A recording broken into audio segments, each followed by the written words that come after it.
Luto yung ating pierogies kasi tatakpan lang natin to para yung steam is maluto yung tatakpan lang natin to para yung steam is we're just gonna close it that way the steam will cook the pierogies and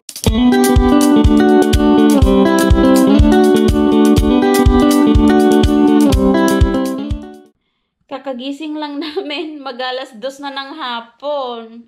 Late na kasi kami nakatulog kagabi kasi nag-sleepover kami sa bahay ng brother ko, si Eris and sister-in-law ko, si Ate Mana. Nag-ano kami doon, nag-maritasing kasi kami, kaya almost 2 AM na din kaming nakatulog. Kaya sobrang pagod namin Daisy. Nagbiyahe pa kami ng umaga pa uwi. Umuwi kami dito kasi walang traffic, so mga 35 minutes siguro yung biyahe namin. Tapos pagdating namin, natulog ulit kami. So hadaan ko lang ng food ang ating baby Daisy. Ang kakainin namin ni Daisy sa breakfast pa ba to?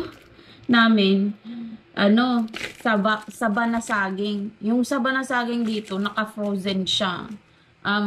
Luto na to, as you can see, steamed saba banana, tapos mina-microwave lang namin. So, tatlo sa akin, isa kay Daisy. Kasi lalagyan ko pa ng kay Daisy, avocado, yung tira niya kahapon. Masarap to na saba, guys. Ito lagi ang binibili ko pag mag-grocery. Meron din akong isang saging. Hindi ko alam kung anong pangalan nito, anong tawag nito. Ito siya. Mahaba. Para siyang tundan, hindi tundan yung Ito yung isang saging na sinasabi ko. Ito din yung saging na niluluto. Di pa siya masyadong hinog. Gagawin ko sanang, banana Q. Ito, pwede din itong banana Q.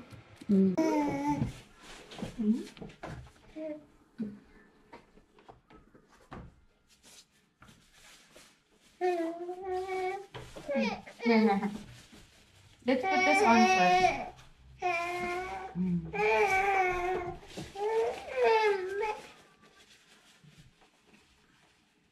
Let's pray first. You want to pray first? Bless us, O Lord, on this thy gift that you are about to receive from thy bounty through Christ our Lord. Amen! Hiwain ko lang to, guys. Itong ating saba. Para makain ng baby Daisy natin. Anong hindi? Sabi niya, hindi. Yan. Hiwain lang, pa-slice lang natin to si baby Daisy. First time niyang kumain ng saba ng saging. Usually, yung isang saging, yung hindi na niluluto, yung pinakain niya. Para may iba naman, puro naman saging na. Ayan. Ito ang ginagawa ko sa avocado para hindi masira. Naubos na yung isang buo ng kalahati ng avocado natin. Mano si Baby Daisy kumain, guys. Masagana kumain. In-slice ko lang yan. Tapos, Tapos, ito yung tubig niya. Medyo mainit pa kaya. Lagay ko muna dyan. So, ang kakainin ko is, 3 saba ng saging. Tapos, peanut butter. I have to be careful habang kumakain ng peanut butter. Kasi si Baby Daisy natin, allergic sa peanuts. So far, peanuts pa lang ang alam ko na allergic siya. Di ko pa alam about sa ibang nuts natin. Pero so far, peanuts. Itatry ko next time ang almond. Punta sana kami sa grocery ngayon. Ako lalait grocery shopping for Baby Daisy. Yung mga pagkain niya. Kaso, umuulan. Umuulan sa labas. Buong araw sigurong uulan ngayon. Kong gumawa ng paano kung gumawa ng Getting to Know Me. Char. Getting to Know Me. Kahit ano guys, kung anong trabaho ko dito, kung nag-aral ako dito, saan ko na-meet yung husband ko, mga ganong tanong. Anong edad ako, anong taon ako nabuntis, ganong. Kahit ano, tanong yung char. I'll try to ask all the questions. Char! Kiss mama, okay, kiss mama. Kiss mama, kiss mama. Kiss mama. Ang isi mo, kag-isi kasi mo di ma'am, marag kuan. Manamig ka ni Daisy. Tapos na kaming kumain ni Daisy. Nabihisan ko na din siya. Usually, hindi ko, pagkagising namin, hindi ko binibihisan agad si baby Daisy natin. Kasi alam ko, kakain pa kami. Tapos, madudumihan lang din yung damit niya. So, ang ginagawa ko, pinapakain ko muna siya pagkagising. Tsaka ko na siya papalitan after. Para, aray, hindi sayang sa damit. So, ngayon, nanonood na naman siya ng kanyang Miss Rachel. So, habang nanonood siya doon at okay pa ang ating baby Daisy, hugasan ko lang tong ating, pinagkainan. And then, after nito, may trabaho pa din yung second day of work ng aking husband ngayon. 12-hour shift ulit siya. So, papakita ko sa inyo kung ano ang ipiprepare ko na baon para sa kanya. Ito palang protective clothing ni Daisy. Ayan, oh. Sa Amazon ko lang to nabili. Nasa maganda to? Okay. Sa Amazon ko lang to nabili. Mura lang to, guys. It came with 5. Ayan. So, dito ko lang din siya, nililinis sa sink every after kumain si baby Daisy natin. Tapos, nilalabhan ko lang dito. Yung ginagamit ko, yung sabon na din ng panghugas ng, ng mga dishes natin. Ang maganda dito, guys, kasi long sleeve na siya. Yan, oh. So, kapag all over yung food kay Daisy, mabilis lang linisin kasi maliit lang yung kailangan nating i-wipe. Sa kanya hindi kagaya dati na, oh my god, as in na buong katawan. Yung food nasa buong katawan niya. Tapos mabilis lang tong kasi manipis to, tingnan mo. Mabilis lang tong mag-dry. So by the time nakakain ulit si baby Daisy natin, dry na to siya. Madami nga akong ganito, mga 5 ata. So inaano ko. Kapag na-notice ko na kahit anong kuso-kuso natin na ganyan, madupmi pa rin, tsaka ako kumukuha ng iba. Tsaka ko siya nilalabhan ng yung detergent na soap talaga, na pangbata. Yung detergent ni Daisy natin, yung pang baby, yung ivory na pangbata. Kasi medyo sensitive pa nga sila, di ba? Tsaka wala pang a year old ang baby Daisy natin. Hi, baby! Ayan na ating baby Daisy. Hinahanap na naman tayo. Tatlong sakto. Tapos na ako maghugas. Aanuhin ko na naman yung ating baby Daisy. Palingawon sa nato. Bago tayo magluto ng ng husband ko. Ayan guys, oh. Malinis na siya. Tapos dito ko lang siya sinasampay sa niya dito, oh. Okay, mama's done. Mama's almost done. Nakatulog ng ating baby Daisy. Pinatulog ko na siya. So habang natutulog siya, dali-dali tayong magluto ng baon ng husband ko kasi gigising na siya. Almost 4 na dito ng hapon. Gigising na siya soon. So, ang baon niya is pierogies. Ayan, pierogies. Potato pierogies. Ito ang itsura niya. Frozen to siya. Itong itsura niya. Para siyang dumpling, pero ang laman niya is potato sa loob. So, ayan. Nag-heat na ako ng pan with olive oil. Tapos, yung ipapares ko niyan is yung lamb. Dinefrost ko na din. Defrost na siya. Init na yung pan natin, guys. So, ang gagawin natin, tingnan mo, musok-usok na nga. Oh. Ilalagay na natin yung pierogies. Ayan. Pierogies, guys, pwede itong i-boil. Pwede nyo rin itong i-fry. Ang gusto ko, yung lightly fry lang. Ang gamit natin, olive oil. So, pag nagluluto ko, olive oil talaga yung gamit ko. Not unless deep fry siya. For example, yung fried chicken, gano'n. Then, vegetable oil ang gamit ko. Lagyan lang natin to ng tubig. Tapos, tatakpan natin yan. We're just gonna close it. That way, the steam will cook the pierogies. And then, we'll just wait until all of the water evaporates, and then we're just gonna let it fry again with the oil. Now we're not gonna add oil anymore because it's gonna be there still even though we added water, and then we'll just wait for it. Yun guys, luto na yung ating pierogies. Ililipat ko lang siya dito sa ano, ayan oh, kita nyo, ilalagay ko lang siya dito sa ating baunan ng husband ko.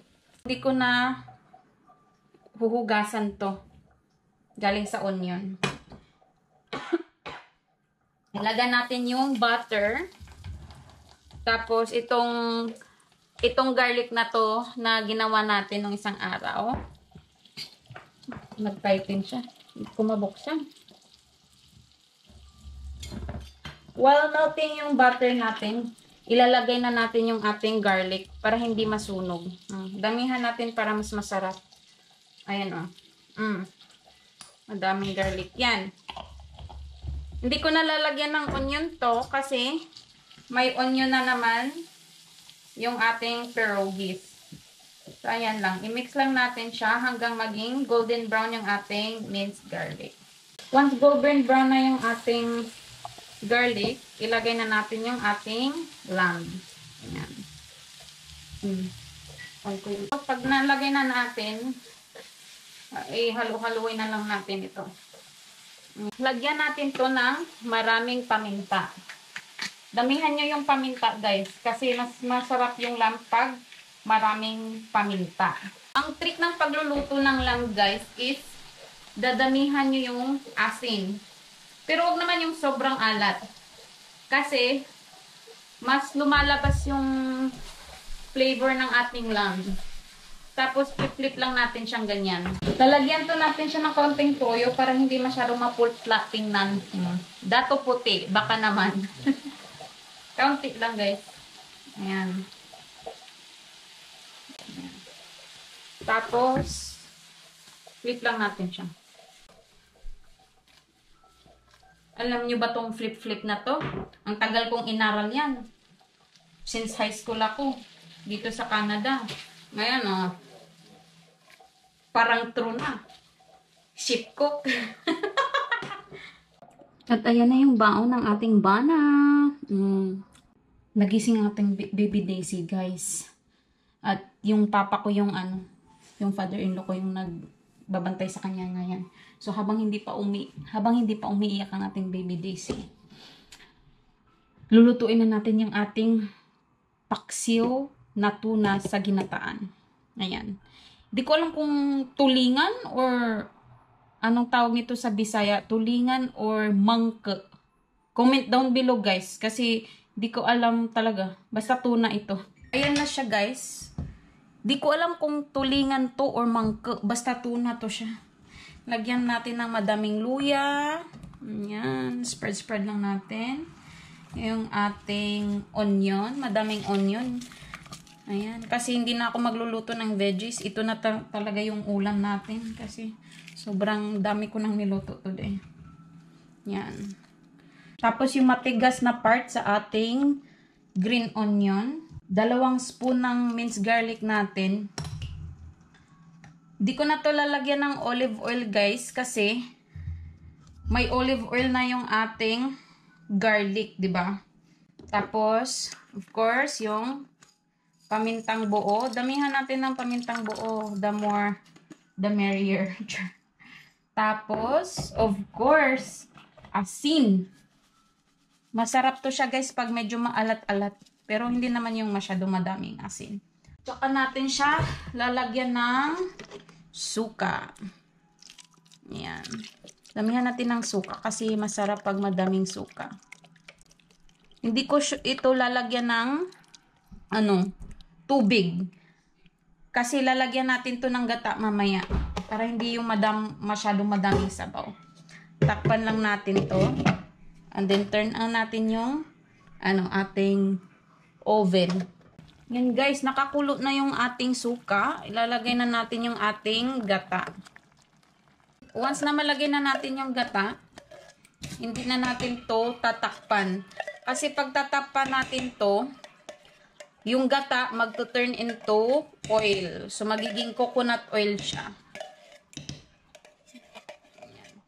So papakuluin lang natin to na hindi natin tinatakpan. Ganito ang itsura ng gata namin dito guys, nakalata. Ayan, kumukulo na yung ating, lagay na natin yung ating talong. Ito yung sobra nung nagtortang talong ako, hindi ko inubos lahat kasi masyado nang madami. Ilagay natin yung ating, green onion, sibuyas na dahonan, and then yung ating sili. Hindi ko tinanggalan ng buto yan. Para maanghang. Tapos press lang natin to siya para maluto sa I know, baby. Huh? I know. Ayan. And then pakuluin lang natin siya ng kaunti pa guys. Okay? And then after nating i-press, again, hindi natin to siya tatakpan para hindi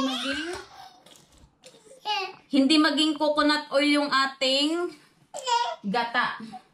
Habang hinihintay natin maluto yung ating paksiw na tulingan sa gata, nag-steam na din ako ng dinner ng ating baby Daisy. Ipakita ko sa inyo. Ayan. Squash and broccoli para sa ating baby Daisy. Aalis na ang banat ko, guys. Papuntang work. Aalis na siya, papuntang work. We're gonna say bye to daddy. Parang cute na.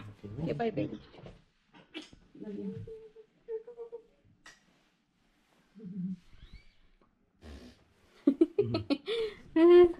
Yan, drive safe, ha? Bye. Bye, daddy. It's raining? Guys, umulan dahil. Bye. Let's pray first.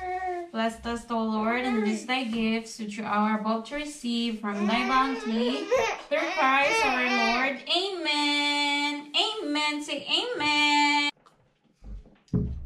Yan na tayo guys. Ayun o. Alam namin, tulingan.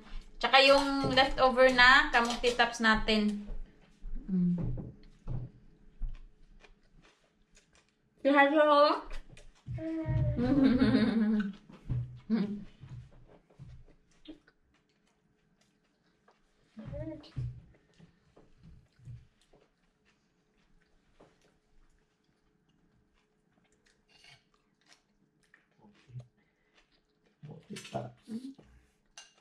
Nag-pray na kami pa kasi si JC Yeah, I know. Sige lang. nanudo na. Hindi, kailangan nyo na yan.